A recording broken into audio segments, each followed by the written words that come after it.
نحمدہ ونصلی علی رسولہ الکریم اما بعد فاعوذ باللہ من الشیطان الرجیم بسم اللہ الرحمن الرحیم۔ السلام علیکم دوستو، اور آج پھر سے آپ لوگوں کی ہمارے اس پوڈ کاسٹ میں تشریف آوری کا شکریہ۔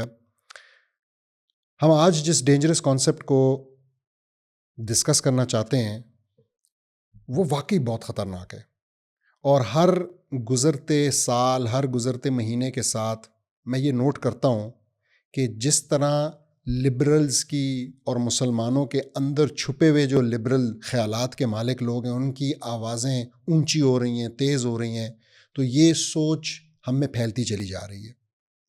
میں جس سوچ کی بات کر رہا ہوں وہ یہ ہے کہ یہ کہنے والے کہ اسلام جو ہے وہ صرف ہمیں کچھ عمومی رہنما اصول، ہماری کچھ بیسک گائیڈنس کرتا ہے، نہ کہ ایک مکمل نظام، ایک مکمل سسٹم، ایک مکمل ضابطۂ حیات دیتا ہو۔ تو جو لوگ یہ کہتے ہیں، آپ سمجھنے کی کوشش کریں، وہ نعوذ باللہ اسلام کے پر کاٹنا چاہتے ہیں، وہ نعوذ باللہ اسلام کی ٹانگیں توڑنا چاہتے ہیں، وہ اسلام کو مفلوج کرنا چاہتے ہیں تاکہ وہ اپنی مرضی، اپنے احوا کو امپلیمنٹ کریں، اس کے مطابق اپنی زندگی گزاریں، اور اسلام کو یہ کہیں کہ نہیں یہ تو کچھ موٹے موٹے اصول، کچھ موٹی موٹی باتیں ہیں، باقی جو ہے ہم انسانوں نے خود فیصلہ کرنا ہے۔ اور ظاہر ہے وہ جو موٹے اصول ہوں گے وہ وقت کے ساتھ آپ سمجھ سکتے ہیں چھوٹے ہوتے چلے جائیں گے، کم ہوتے چلے جائیں گے۔ تو یہ ایک طریقہ کار ہے ایک سیکولر ایجنڈا کو نافذ کرنے کے لیے، وہ اس کی پہلی کڑی ہے کہ جس کے ذریعے آپ یہ کہہ کر اور اصل میں اسلام کو مکمل طور سے رولنگ سے بالخصوص باہر کر دیتے ہیں، یعنی حکمرانی کے جو احکام ہیں ان کو آپ جو ہے وہ سائڈ پہ کر دیتے ہیں۔ میں یہاں پہ یہ بھی بتا دوں کہ جو لوگ یہ کرتے ہیں یوزلی وہ لوگ منکر حدیث ہوتے ہیں کسی فارم میں، تو یا وہ منکر حدیث ہوں گے مکمل طور پہ، یا وہ منکر حدیث ہوں گے یہ کہہ کے، جس طرح آج کل محمد بن سلمان سعودی عرب میں بھی کر رہا ہے کہ جی جو متواتر احادیث ہیں کچھ 100 کے قریب، 80 کے قریب، یہ احادیث تو ہم لیں گے، لیکن اس کے علاوہ جو باقی احادیث ہیں ان کو ہم نہیں کنسیڈر کریں گے شریعت کے لیے، لا میکنگ کے لیے۔ تو یہاں سے یہ فتنہ شروع ہوتا ہے، لیکن وہ آج کا ٹاپک نہیں ہے۔ تو اسی طریقے سے یہ جو الفاظ استعمال کرتے ہیں وہ کہتے ہیں جی اسلام کی روح سے، دی ایسنس آف اسلام ہمیں یہ بتا رہی ہے، اسلام ہمیں جو ہے نا چیزوں کی ایسنس دیتی ہے، اسلام کا مزاج ایسا ہے، یہ اس قسم کے الفاظ استعمال کرتے ہیں۔ اسلام کا مزاج، آپ کون ہوتے ہیں اسلام کے مزاج کی تشریح کرنے والے؟ آپ کون ہیں اسلام کی ایسنس؟ آپ کون ہوتے ہیں یہ تشریح کرنے والے کہ اللہ سبحانہ تعالیٰ کا کیا مزاج ہے اور وہ کیا کہنا چاہ رہے ہیں، علاوہ اس کے کہ جو اس نے ہمیں احکام کے ساتھ بتا دیے، جو اس نے ہمیں کلیئر شریعت کے مطابق بتا دی ہے۔ اور شریعت کے 2 سورسز ہیں، قرآن و سنت، تو ہم نے قرآن کو فالو کرنا ہے، سنت کو فالو کرنا ہے۔ تو اگر قرآن کے اندر ایک چیز ہے جو ہمیں بتا رہی ہے کہ کچھ چیز کیسے ہوگی، تو ہم اس میں اپنی مرضی کر نہیں سکتے، چاہے ہم یہ واویلا کرتے جائیں کہ جی یہ صرف موٹے موٹے اصول ہیں۔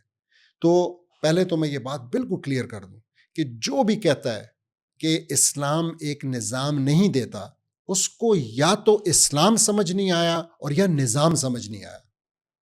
اسلام ہے ہی صرف نظام، اسلام نے دیے ہی، اسلام کا کمال ہی یہ ہے کہ اسلام ہمارے لیے ایک نظام لے کے آیا ہے، اور نظام کی اگر ان کو سمجھ نہیں ہے، بھائی نظام، اگر اسلام نظام نہیں ہے تو کچھ چیز بھی نظام نہیں ہے۔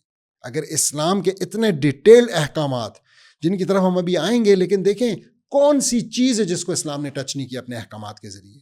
آپ مجھے بتائیں، اگر اسلام نے آپ کو استنجا کرنا، باتھ روم جانا، ہم بستری کرنا، یہاں سے لے کر اور پھر آگے چل کے جہاد کرنا، معیشت کو چلانا، ایک سٹیٹ کو رن کرنا، حکمرانی کرنا، یہ تمام قوانین آپ کو دیے، ان تمام چیزوں کے بارے میں بتائیں، اور رسول اللہ صلی اللہ علیہ وسلم نے آپ کو کر کے دکھایا ہے، تو پھر پیچھے رہ کیا گیا؟ یہ ایک توہین آمیز بات ہے۔ یہ رسول اللہ صلی اللہ علیہ وسلم کی زندگی، خاص کر ان کو جو نبوت ملی اس کے بعد کے 23 سال کی زندگی کی توہین ہے جب ہم یہ کہتے ہیں کہ اسلام نے ہمیں صرف بنیادی اصول دیے ہیں۔ نہیں، ایسا ہرگز نہیں ہے۔ اسلام نے ہمیں ہر چیز کے بارے میں بتایا ہے، اور اگر کسی چیز کے بارے میں نہیں بتایا ہے تو اللہ سبحانہ تعالیٰ نے ہمیں میکینزم بتایا اجتہاد کرنے کا کہ ہم اس کے لیے کس طریقے سے حکم ڈرائیو کریں گے۔ اور اگر اسلام نے ہمیں کسی چیز میں آزادی دی ہے، کھلا چھوڑا ہے کہ آپ اپنی مرضی سے اس میں کریں، جیسے کہ کپڑوں کے رنگوں کا انتخاب، تو آپ ہرگز یہ نہ سمجھیں کہ یہاں پہ میری اپنی مرضی ہے. میری مرضی اس لیے کہ اللہ سبحانہ تعالیٰ کی مرضی تھی اور اس نے مجھے کہا ہے کہ یہاں پہ تم چوز کر سکتے ہو، یعنی یہ بھی میری مرضی نہیں ہے. تو میری چوائس آف کلوتھس یا choice of colour of clothes میری مرضی صرف اس لیے کیونکہ اللہ سبحانہ تعالیٰ نے اس کو میری مرضی قرار دی ہے اور مجھے اختیار دیا کہ میں ایسا کروں. آئیں دیکھتے ہیں اللہ سبحانہ تعالیٰ اس بارے میں کیا کہتے ہیں. اللہ سبحانہ تعالیٰ قرآن میں سورہ مائدہ کی 3 نمبر آیت میں اتنا کلیئرلی فرما رہے ہیں. وہ کہہ رہے ہیں الیوم اکملت لکم دینکم واتممت علیکم نعمتی ورضیت لکم الاسلام دینا. آج میں نے تمہارے لیے تمہارا دین مکمل کر دیا. اکملت لکم دینکم، اس سے زیادہ اور کیا ہو سکتا ہے؟ مکمل کر دیا، اور میں نے تم پر اپنی نعمت پوری کر دی. یعنی یہ ایک نعمت ہے، یہ دین ایک نعمت ہے اور اب پوری ہو گئی ہے، اور تمہارے لیے اسلام کو دین کے طور پہ پسند کیا. تو اسلام دین ہے، اسلام نظام ہے، اور صرف اسلام ہمارے لیے دین ہے. صرف اللہ کے ہاں یہ ایکسیپٹیبل ہے، اس کے علاوہ کچھ بھی ایکسیپٹیبل نہیں ہے.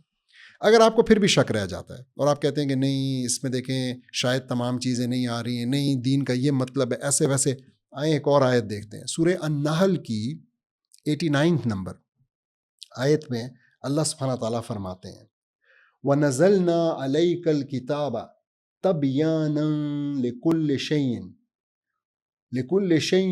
وَهُدًى وَرَحْمَةً وَبُشْرَى لِلْمُسْلِمِينَ.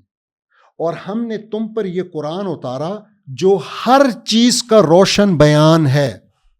لِكُلِّ شَيْءٍ، کوئی بات رہ گئی؟ کوئی بات رہ گئی؟ یعنی یہ قرآن ٹھیک ہے، اور مسلمانوں کے لیے ہدایت اور رحمت اور بشارت ہے. یعنی آپ کے لیے قرآن، اور آپ جانتے ہیں کہ قرآن کے اندر ہی اللہ سبحانہ تعالیٰ نے ریفر کر دی ہے رسول اللہ صلی اللہ علیہ وسلم کو بھی قرآن ہی کے اندر کر دیا. تو یعنی آپ کے لیے یہ جو ہے یہ مکمل گائیڈنس ہے. اگر ابھی بھی آپ کو شک رہ جاتا ہے تو میں آپ کو رسول اللہ صلی اللہ علیہ وسلم کی مسلم کی ایک حدیث سنانا چاہوں گا، جس میں کہ رسول اللہ صلی اللہ علیہ وسلم فرما رہے ہیں من عمل عملا لیس علیہ امرنا فہو رد.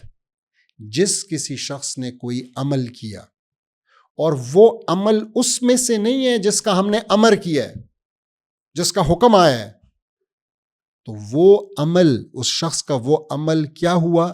رد ہو گیا، ردی کی ٹوکری میں چلا گیا.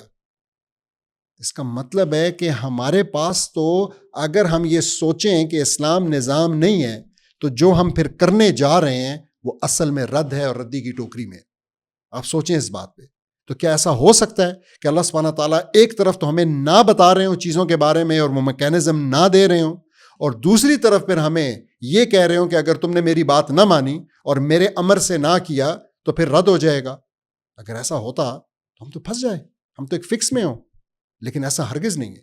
اللہ سبحانہ تعالیٰ نے ہمیں قرآن، حدیث اور اس اجتہاد کے فریم ورک کے ذریعے ہر چیز کی گائیڈنس ہمیں پرووائڈ کر دی ہے.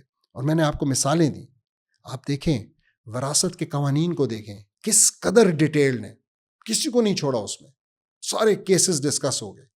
آپ دیکھیں جہاد کے بارے میں، دیکھیں کیا کیا قوانین، کیسے کرنا ہے، کب کرنا ہے، کس کے ساتھ کرنا ہے، کب نہیں کرنا ہے، سارا کچھ. آپ حکمرانی دیکھیں کہ ہمیں بتایا ہے کہ حکمران کون ہوگا، کیسے ہوگا. تو میرے خیال میں یہ بہت ہی ایک ویک آرگیومنٹ ہے، بہت ہی غلط بات ہے، ایک ڈینجرس کانسیپٹ ہے.